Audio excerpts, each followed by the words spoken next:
सबसे पहले आप सभी ड्राइवर भाइयों को नमस्कार। भैया जो ड्राइवर की सपोर्ट करता है उसको भी नमस्कार। आज की जानकारी आपको कुछ ऐसा सिखाएगी जिससे क्या है कि आप सोचने के लिए मजबूर हो जाओगे, क्या आने वाले वक्त में ड्राइवर बनेंगे कोई? ना ना ना भैया, क्योंकि अब सरकार के साथ साथ जनता भी खरोच खरोच के खाना स्टार्ट कर दिया है ड्राइवर को, जिससे क्या है कि भैया मन में ही नहीं आएगा किसी के कि हम आने वाले वक्त में ड्राइवर बनेंगे, हम अपना काम संभालेंगे ड्राइविंग का, क्योंकि देश में ड्राइवरों की ज़रूरत है। और भवन भी सरकार बना रही है, लेकिन उन भवनों में रहेगा कौन जब कोई ड्राइवर बनेगा नहीं?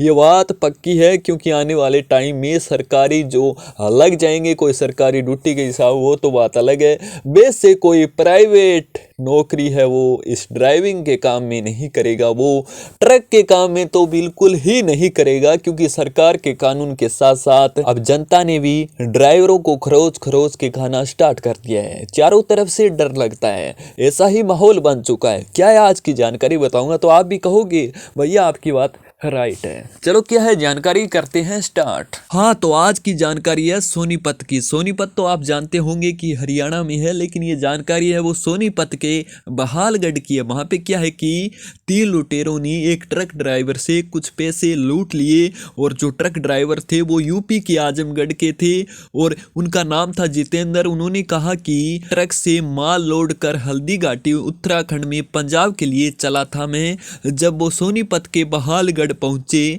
तो उसका ट्रक है वो खराब हो गया। उसने ट्रक को साइड में खड़ा किया और मिस्त्री को ढूंढने में लगा, और जब वो बहालगढ़ फ्लाईओवर के नीचे पहुंचा तो उसे सांप का खेल दिखाने वाले 3 व्यक्ति मिले। वो वहां पे ठहर गया, क्योंकि उन्होंने रोक लिया, क्योंकि आज के जो लुटेरे हैं वो अगलों को कुछ ना कुछ बातों में लेके वहां पे रोक लेते हैं, क्योंकि उनका काम ही ऐसा है। चलिए आगे क्या हुआ वो भी बता देता हूँ। हाँ, तो फिर ड्राइवर ने कहा कि तीनों आरोपियों ने पहले उसे सांप का खेल दिखाया और फिर उसे सम्मोहित कर उससे पैसे के बारे में पूछा। उसने बताया कि ट्रक में 60,000 रुपये रखे हैं, जिसके बाद आरोपियों ने ट्रक में रखे 60,000 रुपये निकाल लिए और मौके से फरार हो गए। जब उसे होश आया ड्राइवर को, तो उसे अपने साथ हुई धोखाधड़ी का पता चला, जिसके बाद उसने मामले की सूचना पुलिस को दे दी।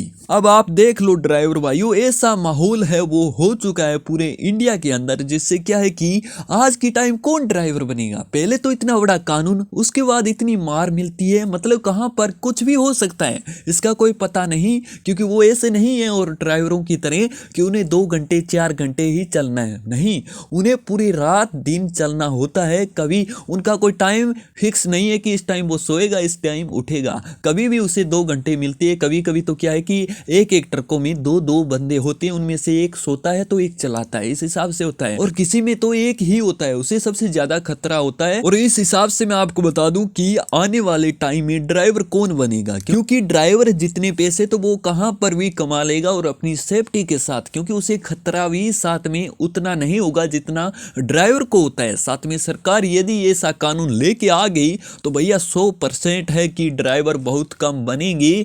ज्यादातर जो सरकारी नौकरी लग के ड्राइवर बनेंगे वो तो मान लो, और वहाँ के प्राइवेट वालों ने जब काम छोड़ दिया, क्योंकि आज की टाइम में प्राइवेट नौकरी वाले हैं जो ड्राइवर का काम करते हैं, और वैसे सरकारी वाले तो बहुत कम हैं। और इसलिए ही तो कहता हूं कि यदि सरकार ऐसा कानून लेके आ गई, जिसे आज काला कानून के नाम से पुकारा जाता है ड्राइवरों की तरफ से, तो भाई ऐसा कानून आ गया तो ड्राइवर है जो ड्राइविंग का काम छोड़ देंगे। और आपकी क्या राय है? ये काला कानून है, इसके खिलाफ एकता बनाओ, तब ही ये कानून जाएगा। आप सभी ने कहा कि यदि मोदी सरकार आई तो ये कानून नहीं जाएगा, ये लग जाएगा। वैसे अपनी एकता रखो, हो सकता है कि आपकी बात है जो सुन ली जाए, और एकता के बिना कुछ नहीं होगा। वाकई ड्राइवर भाइयों अपनी राय है वो कमेंट में पक्का देना, और ऐसी ही जानकारी आपको नई नई ला के देता रहूंगा, किसके साथ क्या हो रहा है, किसके साथ क्या हो रहा है, और ड्राइवरों की एकता कितनी है। आज हिट एंड रन कानून से जुड़ी जानकारी नहीं मिली, तो मैंने सोचा कुछ ना कुछ तो जानकारी आप ड्राइवर भाइयों को देनी है, तो मैंने आपको ये जानकारी दी है। आपको कैसी लगी बताना, और कानून के खिलाफ जो अपनी एकता है बनाए रखना, और नए हो तो भैया चैनल को सब्सक्राइब और वीडियो को लाइक कर देना। आपका भाई ऐसे जानकारी ला के देता रहेगा। धन्यवाद।